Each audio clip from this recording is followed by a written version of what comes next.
Mumbai blog number 2मध्ये तुम्हा सर्वांचं स्वागत। गाडीमध्ये डिझेल आहे का चेक करून पहिल्यांदा आम्ही गेलो डिझेल भरायला।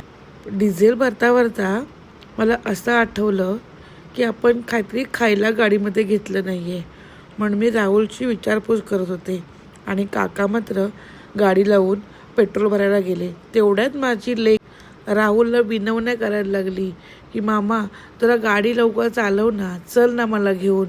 तिला एवढा आनंद होता की मला लांब कुठेतरी फिरायला घेऊन निघालेत। राहुल त्याची समजूत काढत होता, जायचं आहे 5 मिनिटात। तितक्यात काका स्टेअरिंगवर बसले आणि आमचा प्रवास सुरू झाला। राहुलच्या नौटांगी सुरू होत्या, त्याबरोबर संपदा पण नाटकी करत होती।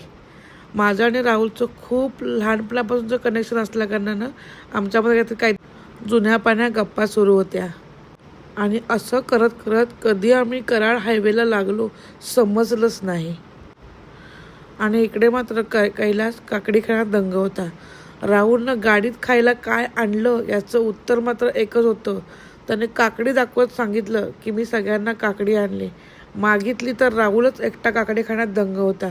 त्याला विचारलं, राहुल काकडीच का खातोस? तर तो म्हणाला, कोवळी काकडी खाण्यात जी मजा असते ती इतर खाण्यात काय।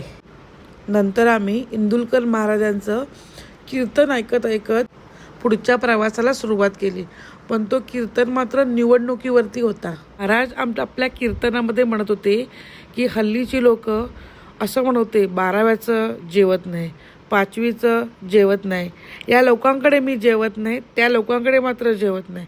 पण जर निवडणूक आली तर तीच माणसं म्हणतात की नियोजन कोणत्या हॉटेलमध्ये केलंय आणि जोपर्यंत पोटाचा घेर भरत नाही तोपर्यंत हवं तेवढंच जेवतात। काय माणसं म्हणावीत ना, प्रश्नचिन्हच जगासमोर। आणि असं करत करत आम्ही सद्गुरू हॉटेलजवळ लंचसाठी थांबलो। सद्गुरू हॉटेलला जेवायची डिमांड मात्र राहुलची होती। राहुलला खूपच वेगवेगळ्या हॉटेलला वेगवेगळ्या प्रकारचं खायची पहिल्यापासून सवय होती।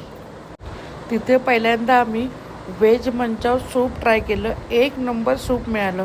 त्यानंतर आम्ही पोटभर जेवण करून आमच्या पुढच्या प्रवासाला सुरुवात केली।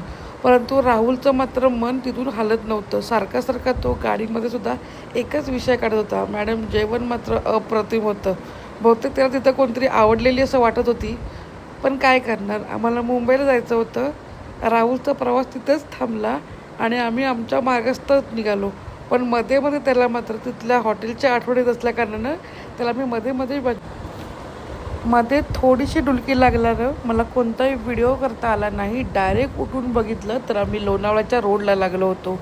काकानी विमान चालवला की आमची कार चालवली मला कळतच नव्हतं। 2 मिनटं विचारलं, काका नेमकी काय भानगड होती? तर काका असं म्हणाले, मॅडम इकडे 100चाच फक्त स्पीड असतो, तर 100च्या स्पीडनेच गाडी आली आणि बघता आम्ही टनल पास केला।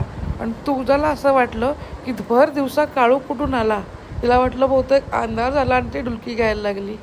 आणि आम्ही हा एका 10-15 सेकंदाचा टनल पास करत असताना राहुलचं लक्ष आजूबाजूला होतं आणि तो मध्येच म्हणत होता, मॅडम जर वरून खाली जर पडलं तर काय होईल रे? पण राहुलच्या काल्पनिक गोष्टीला माझ्याकडे काय आन्सर नव्हतं। त्यामुळे मी, तुळजा, कैलास, काका सुखरूप प्रवास करायचा विचार करत होतो आणि बघता टनल आमचं पास झाला आणि अम्मा मात्र खुश झाली आणि आमचा प्रवास खोपोली साईडला सुरू झाला।